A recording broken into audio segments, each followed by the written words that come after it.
ang responsibilidad para sa inklusibong edukasyon.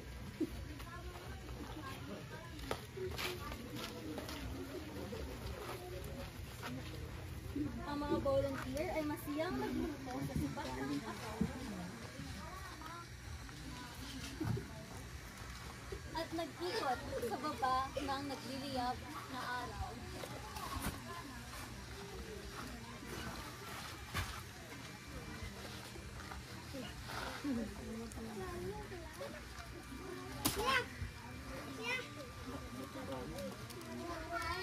Kabilang banda,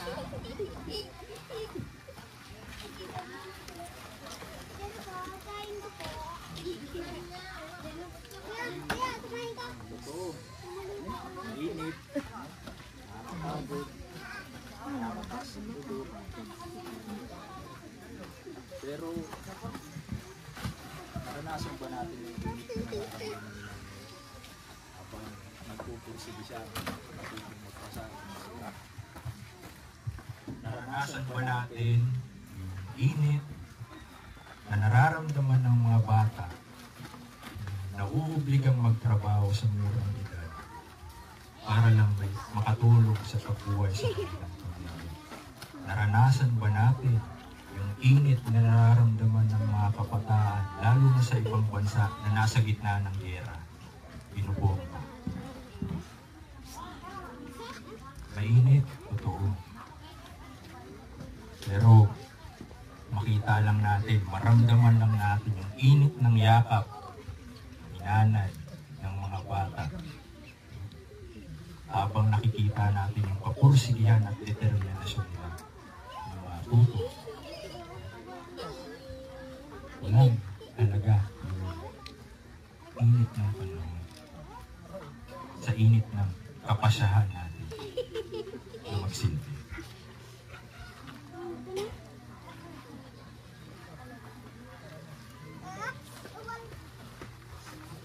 bago matapos ang araw,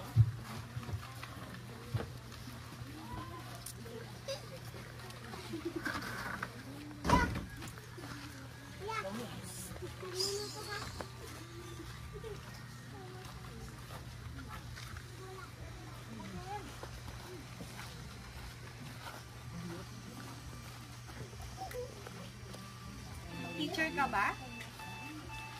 Estudyante ka bang gaya nila? Busy ka? Di ba pag importante, hindi ka busy? Kaya anong gagawin para hindi busy? Set an alarm, please! Tara na!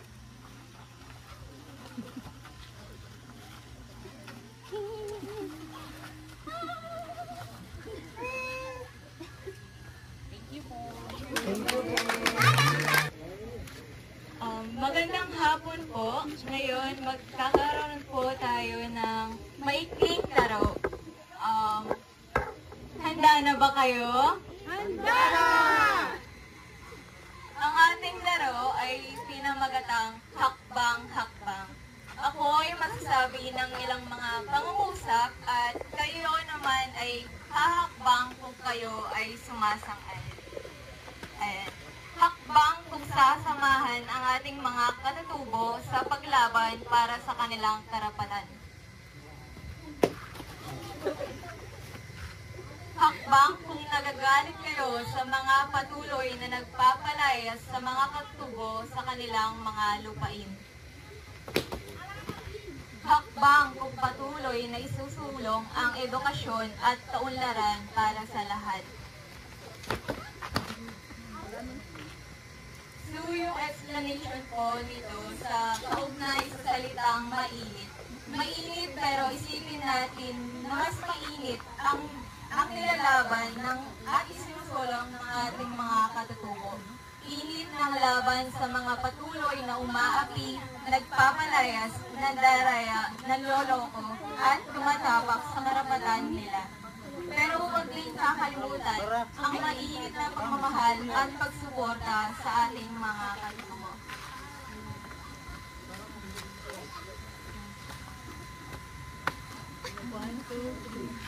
Ang init! Matagal pa ba? Matagal. Oo. Matagal pa. Pero okay lang.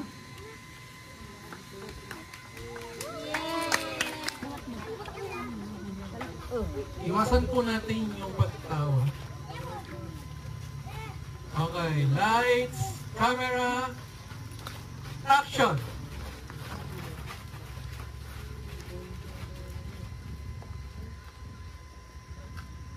So ayun, nakikita nyo po ay isang larawan. Dahil kami ang Team Docu, kakailanganin ninyong hulaan ang larawan na nasa inyong harapan.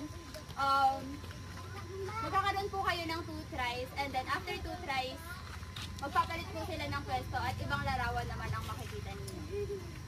Anong larawan ito? Maestro. Electric fan. Ay, mainit. In-interview ang politiko. Mainit. Director. Tama na po. Okay. Lights, camera, action! Presentation kanina. Nagbabahagi ng tinuturo ang likas na yaman. Okay, tama na po. So, ayun, kaya po ganito yung presentation namin. Dahil katulad po ng presentation na to, ang laging aim ng Team Docu na maipakita or maintindihan nyo agad kapag nakita nyo na ang isang larawan. So, nakita naman po natin, hindi pa kami effective. Pero may iilan na tumama, interview, mainit, nag-interview sa initan. Tapos yung pangalawa naman po is storytelling. So bakit ganun siya? Anong something? So, ito po, kagaya ng sinabi ko kanina, ang presentation ay ang purpose na lagi namin tinutumbok sa Team Docu. Na dapat maintindihan ng mga makakakita kung ano ang ibig sabihin ng bawat larawan. Hindi lang po ito para sa amin, kung hindi rin para po sa inyo, bilang kayo rin naman po ay nagpo-post sa social media. Dahil ang highlights, realization at commitment na umiikot sa aming lahat ay ang mga tanong na kung makikita, maririnig ang mga litrato o videos na ilalabas natin, ano ang gusto nating sabihin sa mga tao. Kung makikita, maririnig nila ang mga litrato o videos na ilalabas natin, maikakwento ba ng ating mga katutubo kung ano ang mga aral na ituturo nila sa atin. Kung makikita nila ang mga videos, litrato na ilalabas natin, makakapture ba nito kung ano yung kaligayahan, kung ano yung layunin na natutunan natin. And lastly, kung makikita nila o maririnig ang mga litrato o videos na ilalabas natin, masasabi ba natin na hindi ito sentro sa atin mismo kung hindi para sa kanila? Ito yung mga tanong na palaging umiikot at iniikot sa amin tuwing orientation. Kaya ito din yung mga tanong na gusto naming iwan sa inyo. Dahil hanggat ito ang mga tanong na gusto naming sagutin, iisa ang layunin natin at iisa ang may papakita natin kwento sa mga tao na hindi pa nakakapunta sa atin dito. Dahil lagi namin sinasabi na ang Team Docu ang nagiging source kung maraming volunteers ang dadating next week. Ngayon, pina-question na natin kung naipapakita ba ng mga larawan na inilalabas natin kung ano yung kalagayan natin dito. O hindi na tayo nakakapag-imbita dahil wala ng purpose or hindi na natin naipapakita kung ano yung gusto natin ipabalid sa kanila. Ang question is, anong connect ng mainit doon? Ang connect ng mainit doon, ang Team Docu mismo. Yung burning passion nilang magkwento, kayo mismo ng mga volunteers, yung pakikisama ninyo at pakikilakbay kasama ng mga katutubo para sa pantay na karapatan at edukasyon para sa lahat. Yun lang po. Thank you.